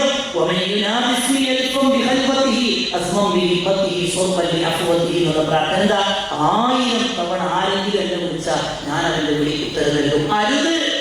100-600 വർഷങ്ങൾക്കിടയിലുള്ള വിവിധമായ ഇത്തരം തുണികൾ മനുഷ്യന്മാരുണ്ടാക്കിയത് പ്രിയമുള്ളവരെ. അതിന് പകരം നെഞ്ചിലേക്ക് പരിശുദ്ധ ഖുർആൻ, അതിന് പകരം നെഞ്ചിലേക്ക് പ്രവാചകന്റെ പേരിലുള്ള സ്വലാത്തുകളും ദിക്റുകളും ചൊല്ലിയിട്ട് നമ്മൾ ആ കാര്യങ്ങൾ വീഴാൻ പോകുമ്പോഴും എപ്പോഴും റബ്ബിന്റെ കാമിന് വേണ്ടി മാത്രം ചോദിച്ചുകൊണ്ട് നമ്മൾ അസ്റിന്റെ സമയമാകുമ്പോൾ ഒന്നും കൂടെ എഴുന്നേറ്റ് നമ്മൾ ഒന്നും കൂടെ ഉത്സാഹമാണ്. വാച്ചിലേക്ക് ഇങ്ങനെ നോക്കുന്ന എത്ര സമയമുണ്ട് എന്നുള്ളത്. ഏറ്റവും പ്രാർത്ഥനയ്ക്ക് ഉത്തരം കിട്ടുന്ന സമയം എന്ന് പറയുന്നത് ആ അറഫയുടെ അവസാന സമയമാണ്. ബാങ്ക് വിളിക്കുമ്പോൾ, മഗ്‌രിബ് ബാങ്ക് വിളിക്കുന്ന സമയമാകുമ്പോൾ പിന്നീട് അറഫ അവിടെ അവസാനിച്ചു. അല്ലാഹു നിഷ്കളങ്കനായ പൈതലിനെ പോലെ നമ്മൾ മാറ്റിയിട്ടുണ്ടാകും. അല്ലാഹു തൗഫീഖ് പ്രദാനം ചെയ്യുമാറാകട്ടെ. നമ്മുടെ ജീവിതത്തിൽ വന്നുപോയ എല്ലാ പാപങ്ങളും അല്ലാഹു നമുക്ക് പുറത്തു തന്നിട്ടുണ്ടാവും. അല്ലാഹു നമുക്ക് മഗ്‌ഫിറത്തിനെ പ്രദാനം ചെയ്യുമാറാകട്ടെ. അങ്ങനെ നമ്മൾ മഗ്‌രിബിന്റെ സമയം കഴിയുന്നതോടുകൂടി പ്രിയമുള്ളവരെ, നമ്മൾ മഗ്‌രിബിന്റെ ബാങ്ക് ഒരു പക്ഷേ നമ്മൾ കേൾക്കും, ഇല്ലെങ്കിൽ നമ്മൾ മൊബൈലിലൂടെ നമ്മൾ സമയം മനസ്സിലാക്കി കഴിഞ്ഞാൽ വീണ്ടും നമ്മൾ യാത്ര തിരിക്കുകയാണ്. അതിലേക്ക് നമ്മൾ പോകുന്നത് മുസ്ദലിഫയിലേക്കാണ്. മുസ്ദലിഫയിലേക്ക് പോകുമ്പോൾ നമ്മൾ പ്രാർത്ഥിക്കുന്നത് ലബ്ബൈക അല്ലാഹുമ്മ ലബ്ബൈക ലബ്ബൈക ലാ ശരീക ലക ലബ്ബൈക ഇന്നൽ ഹംദ വൽ നിഅമത ലക വൽ മുൽക് ലാ ശരീക ലക. അപ്പോൾ ഞാൻ പറഞ്ഞത് കുറച്ചും കൂടെ കാര്യങ്ങൾ പറയുന്നുള്ളൂ. അത് ഹജ്ജിന്റെ എല്ലാ കാര്യങ്ങളും നമ്മൾ പറയും.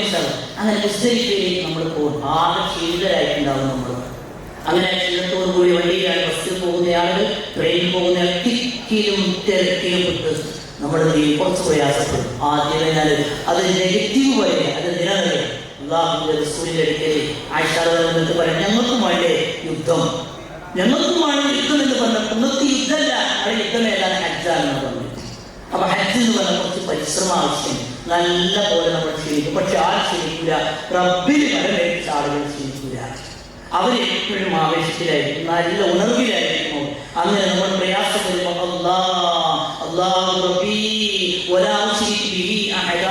പറഞ്ഞുകൊണ്ട് നമ്മൾ നേരെ മുസ്ദലിഫ ലക്ഷ്യമാക്കിയിട്ട് നമ്മൾ അങ്ങനെ പോവാൻ. ലബ്ബൈക അല്ലാഹുമ്മ ലബ്ബൈക ലബ്ബൈക ലാ ശരീക ലക ലബ്ബൈക ഇന്നൽ ഹംദ വൻ നിഅമത ലക വൽ മുൽക് ലാ ശരീക ലക എന്ന് പറഞ്ഞ് നമ്മൾ മുസ്ദലിഫ ലക്ഷ്യമാക്കി പോകുന്നു. മിക്കവാറും നമ്മളൊരു ഇശാഇന്റെ സമയം അല്ലെങ്കിൽ ഒരു 10 മണിയൊക്കെ ആകുമ്പോൾ നമ്മൾ എവിടേക്ക് എത്തും? നമ്മൾ മുസ്ദലിഫയിലേക്ക് എത്തും. ആ സമയത്ത് മുസ്ദലിഫയിൽ എത്തിക്കഴിഞ്ഞാൽ പിന്നീട് നമുക്ക് അവിടെ നിർവഹിക്കുവാനുള്ളത് എന്താണ്? വേഗം നമ്മൾ മഗ്‌രിബ് നമ്മൾ നിസ്കരിക്കും. മഗ്‌രിബ് നമ്മൾ നിസ്കരിച്ച് മഗ്‌രിബിന്റെ ശേഷം നമ്മൾ ഇശാ നമ്മൾ നിസ്കരിക്കും. 3ഉം അതുപോലെ തന്നെ 2ഉം. മഗ്‌രിബ് 3, ഇശാ 2. റസൂലുള്ളാഹി സ്വല്ലല്ലാഹു അലൈഹി വസല്ലം അങ്ങനെ പറഞ്ഞു. എന്നിട്ട് നമ്മൾ വേഗം നമ്മൾ ഉറങ്ങാൻ വേണ്ടിയിട്ട് പോകും. ഉറങ്ങാൻ വേണ്ടി പോകുമ്പോൾ ഉറക്കത്തിന്റെ മര്യാദകൾ നമ്മൾ പാലിക്കും. ഉറക്കത്തിന്റെ പ്രാർത്ഥനകൾ മാത്രം നിങ്ങളുടെ കയ്യിലേക്ക് വരാൻ പോകും. ഹാജിമാര് മാത്രം വാങ്ങുന്നത്. കിട്ടാത്തതുണ്ടെങ്കിൽ നിങ്ങൾക്ക് അത് അവിടെ ലഭിക്കും. അതുപോലെ തന്നെ മയ്യിത്തിന്റെ ഹാജിമാരായ ആളുകൾ മാത്രം അത് വാങ്ങിയാൽ മതി. ഞാൻ പറഞ്ഞു വരുന്നത്, നമ്മുടെ മുസ്ദലിഫയിൽ നമ്മൾ ഇഹ്റാമിന്റെ വസ്ത്രത്തിലായി നമ്മൾ എന്ത് ചെയ്യുന്നു? അവിടെ കിടക്കണം. നേരെ നോക്കിയ ആകാശം. പ്രത്യേകിച്ചും നമ്മുടെ എല്ലാവർക്കും അവിടെ എന്താണ് ഉറങ്ങാൻ വേണ്ടി പ്രത്യേകമായിട്ടുള്ള സൗകര്യങ്ങളൊന്നും ഉണ്ടാകില്ല. താഴെ ഭൂമി കബറിലേക്ക് കിടക്കേണ്ടവരാണല്ലോ നമ്മൾ. ആ രൂപത്തിലുള്ള ക്ഷണികതയെ ഓർത്തുകൊണ്ട് നമ്മൾ അവിടെ എങ്ങനെ ചെയ്യുന്നു? ഉറങ്ങുന്നതും ഉറങ്ങി നമ്മൾ പിറ്റേന്ന് സുബഹി നമസ്കരിച്ച് അതിനുശേഷം ദീർഘമായി മഷ്അറുൽ ഹറം അത് മുസ്ദലിഫയിൽ വെച്ചുകൊണ്ട് നമ്മൾ നിർവഹിക്കുന്ന പ്രാർത്ഥന, ദീർഘമായ പ്രാർത്ഥനയാണ്. അപ്പൊ അറഫയിൽ പറഞ്ഞ എന്നെ പിന്നീട് പറയേണ്ടി വരും. പക്ഷെ ആ പ്രാർത്ഥന അല്ലാഹു സ്വീകരിക്കും. പ്രാർത്ഥിക്കും തോറും അല്ലാഹു ഇഷ്ടമാണ്. നിങ്ങൾ ഹജ്ജിന്റെ സമയത്ത് 1 കോടി തവണ പ്രാർത്ഥിച്ചാൽ 1 കോടി അല്ലാഹു ഇഷ്ടമാണ്. നിങ്ങൾ ആരുടെയെങ്കിലും 100 രൂപ കടം ചോദിച്ചിട്ടെങ്കിൽ നിങ്ങളോ എന്താ തരാത്തതൊക്കെ പറയും തരും, പിറ്റേന്ന് ചോദിച്ചിട്ടെങ്കിൽ 2-3 ആയിട്ട് കടം ചോദിച്ചിട്ടെങ്കിൽ അതോടുകൂടി നമ്മളെ കണ്ട പോകുമല്ലോ. പക്ഷേ റബ്ബിനോട് നമ്മൾ 1 തവണ ചോദിച്ചാൽ ഇഷ്ടമാണ്, 100 തവണ ചോദിച്ചാൽ 100 ഇഷ്ടമാണ്, 1 കോടി തവണ ചോദിച്ചാൽ 1 കോടി അല്ലാഹു നമ്മൾ ഇഷ്ടമാണ്. അങ്ങനെ നമ്മുടെ മസ്അറുൽ ഹറാമിൽ നമ്മൾ ദീർഘമായി നമ്മൾ എന്ത് ചെയ്യാൻ പ്രാർത്ഥിക്കുന്നു. ആ പ്രാർത്ഥന കഴിഞ്ഞാൽ പിന്നീട് പ്രിയമുള്ളവരെ നമ്മൾ പോകുന്നത് എവിടേക്കാണ്? അപ്പോൾ സ്ത്രീകളെ സ്വാഭാവികമായി ടെക്നിക്കൽ ക്ലാസ്സുകളിൽ നേരത്തെ അന്ന് മുസ്ദലിഫയിൽ രാവിലെ വരെ കഴിച്ചു കൂട്ടാൻ ചിലപ്പോൾ പ്രായമായ ആളുകൾക്കും സഹോദരികൾക്കും അവസരം ഉണ്ടാവില്ല. അവരെ നേരത്തെ കൊണ്ടുപോകുന്നതിലേക്ക്. അങ്ങനെയാണെങ്കിൽ നിങ്ങൾ പോകുമ്പോൾ ഒരു പ്രയാസത്തോടുകൂടി പഠിച്ചവർ നാളെ രാവിലെ പോകണ്ടേ എന്ന ചിന്തയോട് കൂടി നമുക്ക് അവിടെ നമ്മുടെ യാത്ര തിരിക്കാൻ വേണ്ടിയിട്ട് നമ്മൾ ശ്രദ്ധിക്കുക. ഏതായിരുന്നാലും അങ്ങനെ ദുൽഹിജ്ജ 10 അഥവാ നമ്മുടെ നാട്ടിലെ പെരുന്നാളിന്റെ ദിവസം നമ്മൾ സുബഹി നമസ്കരിക്കുന്നത് മുസ്ദലിഫയിലാണെങ്കിൽ ആ മുസ്ദലിഫയിൽ വെച്ചുകൊണ്ട് സുബഹി നമസ്കാരാനന്തരം നമ്മൾ ചെയ്യുന്നു വെളിച്ചം വരുന്നത് വരെയും നമ്മൾ ദീർഘമായി നമ്മൾ പ്രാർത്ഥിക്കുന്നു. ആ പ്രാർത്ഥന കഴിഞ്ഞതിന് ശേഷം മുസ്ദലിഫയിൽ നമ്മൾ കല്ലുകൾ നമ്മുടെ ജംറയിൽ എറിയുവാൻ വേണ്ടിയിട്ടുള്ള കല്ലുകളെല്ലാം നമ്മൾ അവിടുന്ന് പൊറുക്കിയെടുത്ത് നമ്മളതിൽ നല്ല ബോട്ടിലോ അല്ലെങ്കിൽ നമ്മുടെ കീസിലോ ഒക്കെ ആക്കി നമ്മൾ സൂക്ഷിച്ച് വെച്ച് വീണ്ടും നമ്മൾ പോവാണ്. തെൽബിയത്ത് ചൊല്ലിയിട്ട് എവിടേക്ക്? നമ്മൾ ജംറത്തുൽ അഖബയിലേക്ക് പോവാണ്. മിനയിൽ നിന്നും വരുമ്പോൾ ജംറത്തുൽ അഖബ എന്ന് പറയുന്ന 3ാമത്തേതായിരിക്കും. മുസ്ദലിഫയിൽ നമ്മൾ പോകുന്നതായാലും ടാങ്കിൽ പോയിട്ടായിരിക്കും പോവാം. ഏതായാലും മിനയിൽ നിന്ന് വരുമ്പോൾ 1, 2, 3ാമത്തേതാണ് ജംറത്തുൽ അഖബ. ആ ജംറത്തുൽ അഖബയിൽ നമ്മൾ എന്ത് ചെയ്യുന്നു? 7 കല്ലുകളെടുത്ത് അല്ലാഹു അക്ബർ എന്ന് പറഞ്ഞുകൊണ്ട് നമ്മൾ എറിയുന്നു. ആ 7 കല്ലുകൾ എടുത്തുകൊണ്ട് നമ്മൾ എറിയുമ്പോൾ ആ പിശാചിനെ എതിരെയുള്ള പ്രഖ്യാപനമാണ്. മഹാനായ ഇബ്രാഹിം അലൈഹിസ്സലാത്തു വസ്സലാമിനെ റസൂൽ പിന്തിരിപ്പിക്കുന്നത് തൻ്റെ മകനെ ബലിയെടുക്കാൻ വേണ്ടി കത്തിയെടുത്ത് കഴുത്തിൽ കത്തി വെക്കുമ്പോൾ ഇബ്രാഹിമേ എന്ന് പറഞ്ഞുകൊണ്ട് നിരുത്സാഹപ്പെടുത്തിയ സന്ദർഭങ്ങൾ വന്നിട്ടുണ്ട്. ഹാജറിന്റെ അടുക്കലും ഇസ്മായിലിന്റെ അടുക്കലും അതുപോലെ തന്നെ ഇബ്രാഹിം അലൈഹിസ്സലാത്തു വസ്സലാമിന്റെ അടുക്കലേക്ക് വന്ന് വിശിഷ്ട പ്രേരണകൾ നൽകിയിട്ടുണ്ട്. ആ പ്രേരണക്കെതിരെ ഹാജിമാർ ലോകാവസാനം വരെയുള്ള ഹാജിമാർ പ്രഖ്യാപിക്കുകയാണെങ്കിൽ എനിക്ക് ഏറ്റവും വലിയ ഉറപ്പാണ് എന്ന് പറഞ്ഞുകൊണ്ട് നമ്മൾ ജംറത്തുൽ അഖബയിലേക്ക് ചെറിയ ഒരു കല്ല്, ചരക്കല്ലുകൾ നമ്മുടെ വിരലിക്കുമ്പോൾ വരുന്ന കല്ലുകൾ എടുത്തുകൊണ്ട് നമ്മൾ അല്ലാഹു അക്ബർ എന്ന് പറഞ്ഞുകൊണ്ട് നമ്മൾ എറിയുന്നു. ആ ഏറ് നമ്മൾ പൂർത്തിയാക്കുന്നതോടുകൂടി പിന്നീട് നമുക്ക് പിന്നീട് ചെയ്യാനുള്ള കാര്യങ്ങൾ ബലിയെടുക്കലാണ്, അറവാണ്, അതുപോലെ തന്നെ ഹജ്ജിന്റെ തവാഫ്, അതുപോലെ തന്നെ ഹജ്ജിന്റെ സഅയ്. ഈ കാര്യങ്ങൾ നമുക്ക് അന്ന് ചെയ്യാനില്ല. 5 കാര്യങ്ങൾ ഒന്ന് നിങ്ങൾ ഓർത്തുവെക്കുക. ഒന്ന്, ജംറത്തുൽ അഖബയിൽ നമ്മൾ എറിയും. ഉച്ചയ്ക്ക് മുമ്പായിട്ട് നമ്മൾ നിർവഹിക്കണം. മാവൽ അഥവാ പറ്റിയിട്ടില്ല എങ്കിൽ നമുക്ക് ചെയ്യാം. അത് അന്ന് രാത്രിക്ക് മുമ്പായിട്ട് നമുക്ക് ചെയ്യാം. എന്നാൽ ജംറത്തുൽ അഖബയിൽ കല്ലെറിയുക എന്നുള്ളത്, ബലിയെടുക്കുക എന്നുള്ളത് അന്ന് അറവ് നടത്താം. അയ്യാമത്തെ ശരീരത്തിന്റെ പിറ്റേ ദിവസമോ തൊട്ടടുത്ത ദിവസങ്ങളിലായാലും ഒരു പ്രശ്നമില്ല. അതുപോലെ തന്നെ മുടി നീക്കം ചെയ്യാം. അന്ന് നമ്മൾ മുടി നീക്കം ചെയ്യുന്നു. അതുപോലെ തന്നെ ഹജ്ജിന്റെ തവാഫ് നമ്മൾ അന്ന് ചെയ്യണം, നിർബന്ധമില്ല. സൗകര്യപ്പെടുന്ന ദിവസങ്ങൾ അയ്യാമത്തെ ശരീരത്തിന്റെ ദിവസങ്ങൾ ചെയ്യാം. ഈ രോഗമോ മറ്റോ ആയിക്കഴിഞ്ഞ് പീരീഡായാലും സ്ഥിതിയുടെ മറ്റോ ആയാലോ നമുക്ക് എപ്പോഴാണോ നമ്മൾ ശുദ്ധിയാകുന്ന സമയത്ത് നമുക്ക് നിർവഹിക്കാം. കൂട്ടത്തിൽ നമ്മൾ ഹജ്ജിന്റെ സഅയ് കൂടെ നിർവഹിക്കുന്നു. ഇതോടുകൂടി അന്നത്തെ ദിവസത്തെ പ്രവർത്തനങ്ങൾ കഴിയും. അപ്പൊ അന്നത്തെ ദിവസത്തെ പ്രവർത്തനങ്ങളൊന്ന് ജംറത്തുൽ അഖബയിൽ എറിയാം, അതുപോലെ തന്നെ മുടി നീക്കം ചെയ്യാം. ഈ കാര്യങ്ങൾ അഥവാ ജംറത്തുൽ അഖബയിൽ നമ്മൾ എറിയലും അതുപോലെ തന്നെ മുടി നീക്കം ചെയ്യുകയും ചെയ്യുന്നതോടുകൂടി നമ്മൾ ഹജ്ജിൽ നിന്ന് നമ്മൾ ചെയ്തു 1ാമത്തെ തഹല്ലുലായി എന്ന് പറഞ്ഞാൽ എല്ലാം നമുക്ക് അനുവദനീയമായി ഏതൊഴികെ ഭാര്യ ഭർത്തൃ സംഗമം ഒഴികെ അഥവാ ജിമാ അല്ലാതെ ശാരീരിക ബന്ധമല്ലാത്തതൊക്കെ നമുക്ക് എന്ത് ചെയ്തു അനുവദനീയം. അപ്പൊ നമുക്ക് പുതിയ ഡ്രസ്സ് അറിയാം, നമുക്ക് എല്ലാ കാര്യങ്ങളും അനുവദനീയമായി സുഗന്ധ ദ്രവ്യങ്ങളെ കുറിച്ച് പെരുന്നാളിന് വേണ്ടി ഒരുങ്ങുന്നത് പോലെ നമുക്ക് എന്ത് ചെയ്യാം. അന്നത്തെ ദിവസം നമുക്ക് ഒരുങ്ങാം. എന്ത് പറ്റില്ല? ശാരീരിക ബന്ധം നമുക്ക് പറ്റില്ല എന്നുള്ളത്. പക്ഷേ അന്ന് തന്നെ നമ്മൾ പോയിട്ട് പിന്നീട് നമ്മൾ തവാഫ് സഅയ് ചെയ്യുന്നതോടുകൂടി തവാഫ് ചെയ്യുന്നതോടുകൂടി നമുക്ക് എല്ലാം അനുവദനീയമാണ്. പിന്നീട് നമുക്ക് ശാരീരിക ബന്ധവും നമുക്ക് അനുവദനീയമായി. ഇതാണ് ഇത് 10ാമത്തെ ദിവസം നമുക്ക് ചെയ്യേണ്ട കാര്യങ്ങൾ. അത് കഴിഞ്ഞാൽ അന്ന് 10-ന്റെ അന്ന് രാത്രി, ദുൽഹിജ്ജ 10-ന്റെ അന്ന് രാത്രി നമ്മൾ എവിടെയാണ് നമ്മൾ കഴിച്ചു കൂട്ടേണ്ടത്? നമ്മൾ മിനയിൽ കഴിച്ചു കൂട്ടണം. അപ്പൊ അതുകൊണ്ട് തന്നെ നേരെ വൈകിയാലും നമ്മൾ ചിലപ്പോൾ 10-11 മണിയായാലും അന്ന് രാത്രി ഒരു നല്ലൊരു സമയം നമുക്ക് മിനയിൽ കിട്ടണം. മിനയിൽ കിട്ടിയിട്ടില്ല എങ്കിൽ നമുക്ക് ഹജ്ജിന്റെ വാജിബാത്തുകൾ നഷ്ടപ്പെട്ടു പോകും. ഹജ്ജിന്റെ വാജിബാത്തുകൾ നഷ്ടപ്പെട്ടു പോയാൽ നേരത്തെ പറഞ്ഞ ഫൈൻ നമ്മൾ ചെയ്യേണ്ടി വരും. അതുകൊണ്ട് ആ കാര്യങ്ങൾ നമ്മൾ ചെയ്യേണ്ടതുണ്ട്, നമ്മൾ ശ്രദ്ധിക്കേണ്ടതുണ്ട്. അങ്ങനെ 10-ന്റെ അന്ന് രാത്രി നമ്മൾ ചെയ്യുന്നു. പിന്നെ നേരെ നമ്മൾ മിനയിലേക്ക് നമ്മൾ ചെയ്യുന്നു, പോകുന്നു. 11-ന്റെ അന്ന് രാത്രി നമ്മൾ അവിടെയാണ്.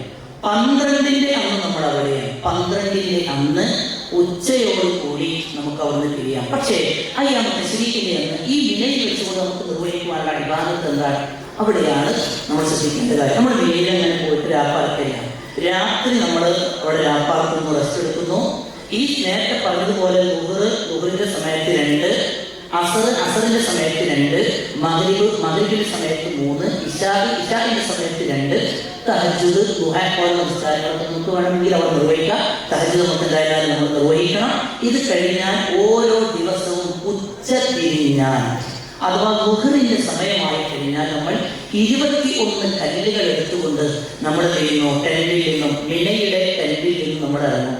ആ മിന ടെന്റിൽ നിന്ന് നമ്മൾ ഇറങ്ങുമ്പോൾ അല്ലാഹു ബരമേൽപ്പിച്ച് എന്നൊക്കെ പറഞ്ഞ് നമ്മളങ്ങനെ ഇറങ്ങാനും ആ ഇറക്കത്തിൽ നമ്മൾ തക്ബീർ ചൊല്ലും. അല്ലാഹു അക്ബർ അല്ലാഹു അക്ബർ ലാ ഇലാഹ ഇല്ലല്ലാഹു വല്ലാഹു അക്ബർ.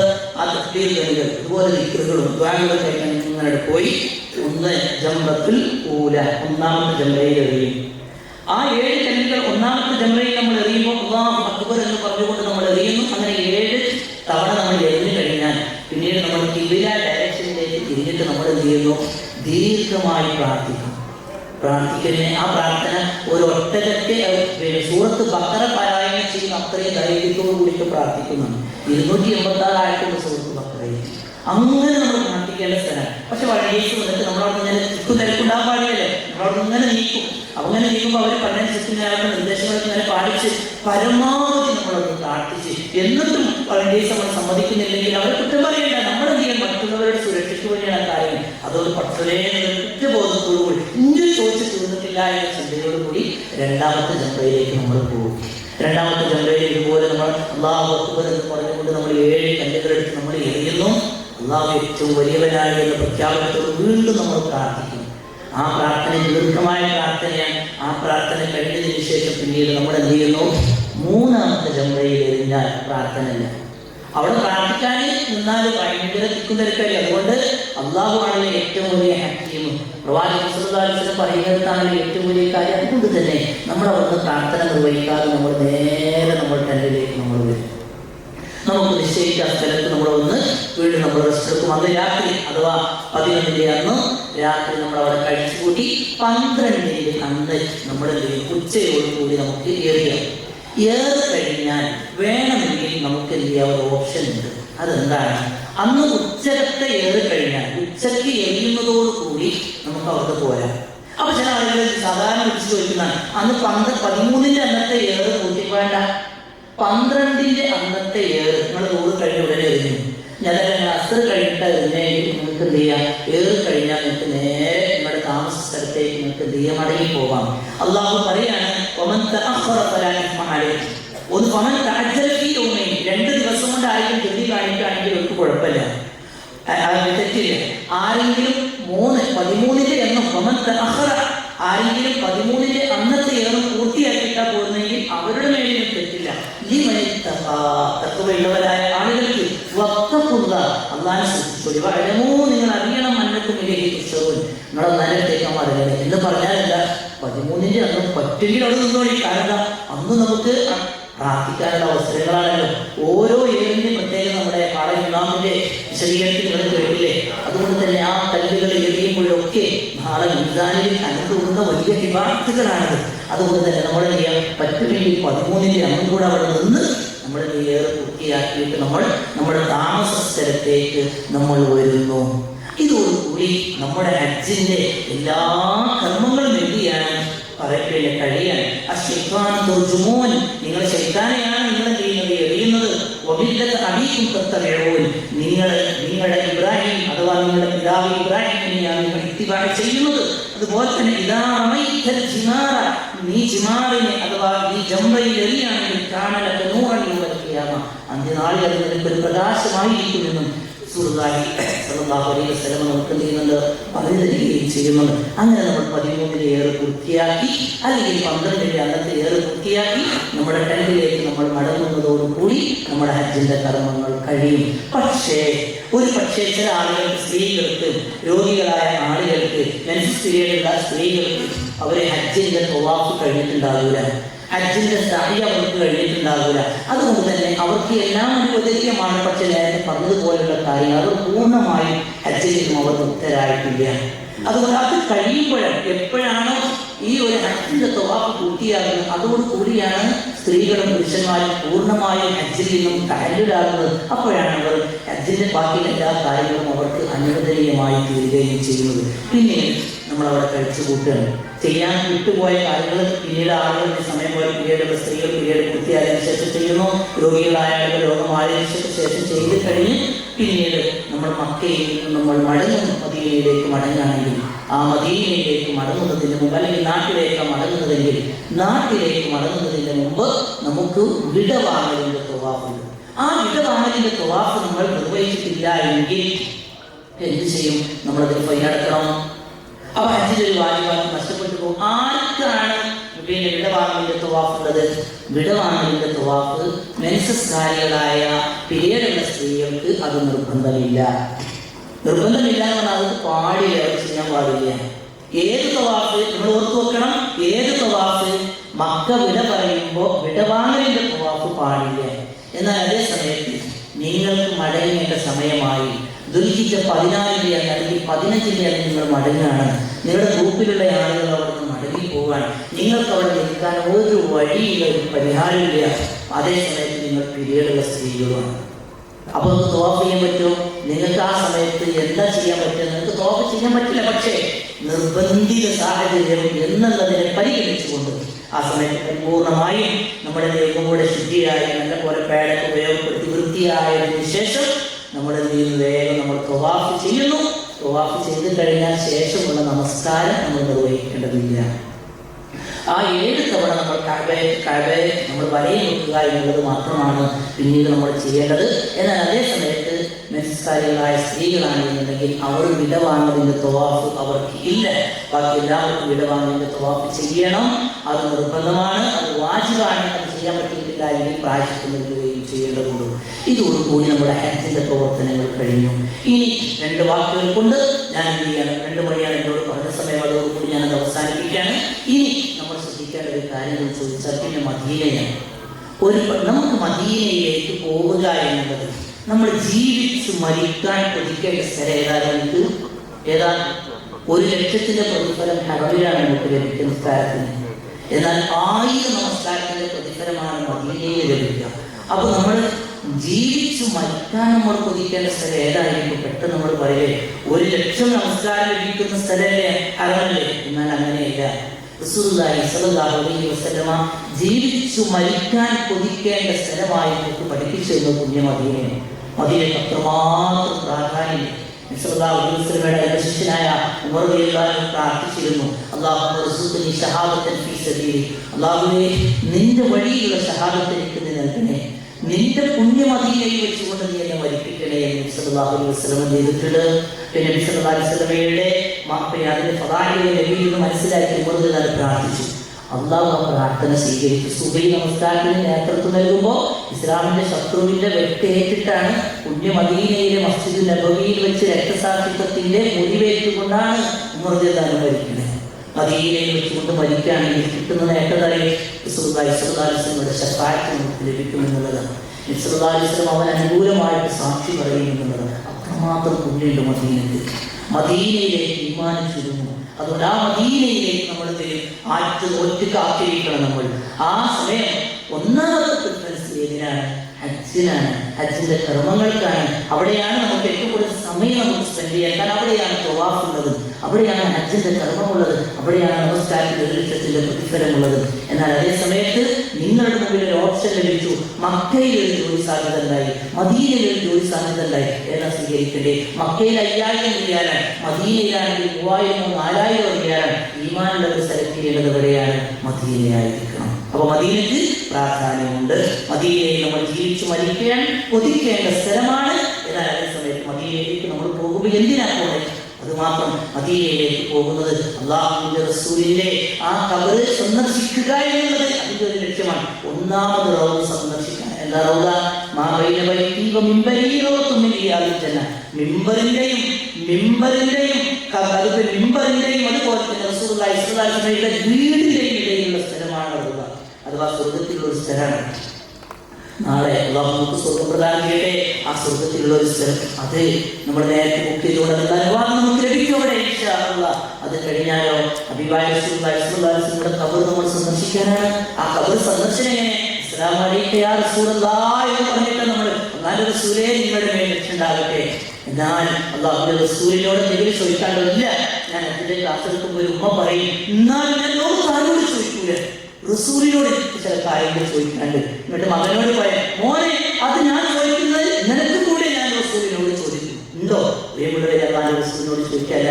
ഇതാ ചോദിക്കുകയാണെങ്കിൽ അല്ലാഹുവിനോട് ചോദിച്ചോളി. അല്ലാഹുവിനോട് നമുക്ക് റസൂലിന് വേണ്ടിയിട്ട് നമ്മൾ ചോദിക്കാം. അത് റസൂലിന് ചില ആളുകൾ പരിഹസിച്ചുകൊണ്ട് പറയും, 5 പ്രാർത്ഥന ഇല്ലായിട്ട് അപ്പൊ റസൂലിന്. പ്രിയമുള്ളവരെ, റസൂലിന് വേണ്ടി നമ്മൾ ചോദിക്കുന്നത് റസൂലിന് പുണ്യം ലഭിക്കുക എന്നതല്ല അതിന്റെ ഒന്നാമത്തെ ലക്ഷ്യം.